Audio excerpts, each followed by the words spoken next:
നമസ്കാരം. മീഡിയ കമ്പാനിയുടെ വളരെ പ്രാധാന്യമറിയിക്കുന്ന ഡെയിലി അപ്ഡേറ്റിലേക്ക് സ്വാഗതം. എല്ലാവരും ശ്രദ്ധിച്ചിരിക്കേണ്ട കുറച്ച് പ്രധാന അറിയിപ്പുകളാണ് വീഡിയോ വഴി ഷെയർ ചെയ്യുന്നത്.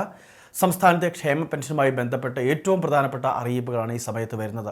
നമുക്ക് ലഭിക്കേണ്ട അർഹമായ ആനുകൂല്യത്തിൻ്റെ കുടിശ്ശിക 4 മാസത്തെ കുടിശ്ശികയുണ്ട്, 6400 രൂപയോളം. ഇതിൽ ഒരു ഗഡു കൂടി നൽകുമെന്ന് സർക്കാർ ഇപ്പോൾ അറിയിച്ചിരിക്കുകയാണ്.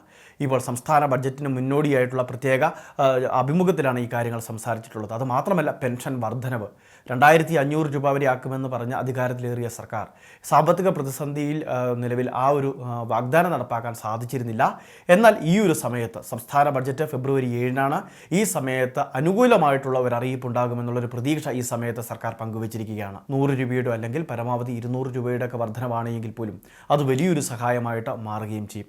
നമുക്ക് 2024 മാർച്ച് മാസം മുതൽ ഇപ്പോൾ ആനുകൂല്യം മുടങ്ങാതെ ലഭിക്കുന്നുണ്ട്. കുടിശ്ശിക 4 മാസത്തെ മാത്രമാണ് ഇനി ശേഷിക്കുന്നത്. അതെല്ലാം മുടക്കം കൂടാതെ നൽകുമെന്ന് സർക്കാർ ഇപ്പോൾ പറഞ്ഞിരിക്കുകയാണ്. ഇനി അത് മാത്രമല്ല, 2025 സംസ്ഥാനം നേരിടാൻ പോകുന്ന തദ്ദേശ തെരഞ്ഞെടുപ്പ്.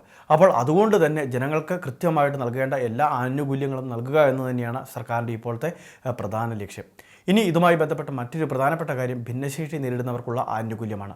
അവർക്ക് 2000 രൂപ വരെയൊക്കെ ആക്കി ഉയർത്തുമെന്നാണ് ഇപ്പോൾ മന്ത്രി വി അബ്ദുറഹ്മാൻ ഉൾപ്പെടെ അറിയിച്ചിട്ടുള്ളത്. ആനുകൂല്യം ഭിന്നശേഷിക്കാർക്ക് സാധാരണ ലഭിക്കുന്നവരിൽ നിന്നും 25% തുകയുടെ ഒരു വർധന കൂടി ഏർപ്പെടുത്തണമെന്ന് മുൻപ് ഭിന്നശേഷി കമ്മീഷണർ ഉൾപ്പെടെയുള്ളവർ പറഞ്ഞിട്ടുണ്ട്.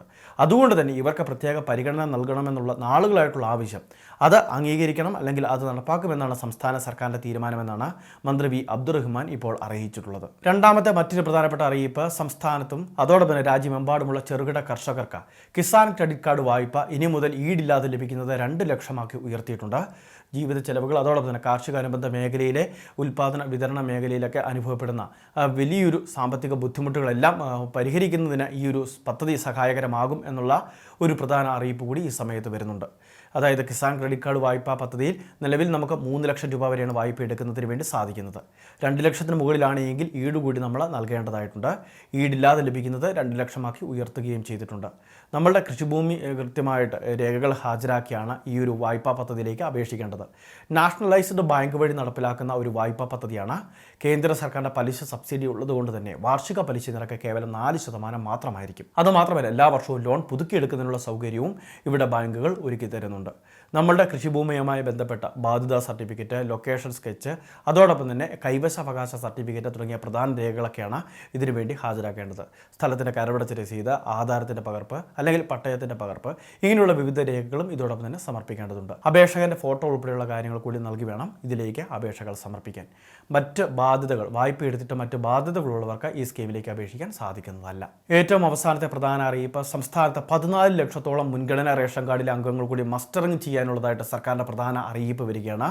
അതുകൊണ്ട് തന്നെ മസ്റ്ററിംഗ് ചെയ്യാത്തതിൻ്റെ കാരണം കണ്ടെത്തുന്നതിന് വേണ്ടി ഇവരുടെ വീടുകളിലേക്ക് ഉദ്യോഗസ്ഥർ പരിശോധനയ്ക്കായിട്ട് എത്തുന്ന പുതിയ സംവിധാനത്തിന് തുടക്കം കുറിക്കുന്നതായിട്ട് സംസ്ഥാന സർക്കാർ അറിയിക്കുന്നു.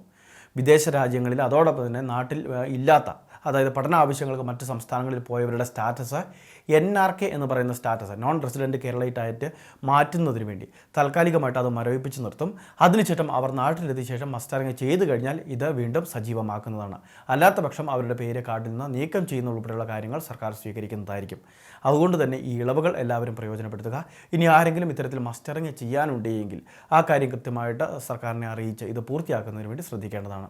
ഓൺലൈൻ സർവീസ് സെൻ്ററുകളിലും അതോടൊപ്പം തന്നെ മൊബൈൽ ആപ്ലിക്കേഷൻ വഴിയും ഈ KYC പൂർത്തീകരിക്കാനുള്ള സംവിധാനമുണ്ട്. വളരെ പ്രധാനപ്പെട്ട കുറച്ച് ഇൻഫർമേഷനാണ് വീഡിയോ വഴി ഷെയർ ചെയ്തത്. ഇതുപോലെ വിവിധ അറിയിപ്പുകൾക്ക് ചാനൽ സബ്സ്ക്രൈബ് ചെയ്യുക, ഫോളോ ചെയ്യുക.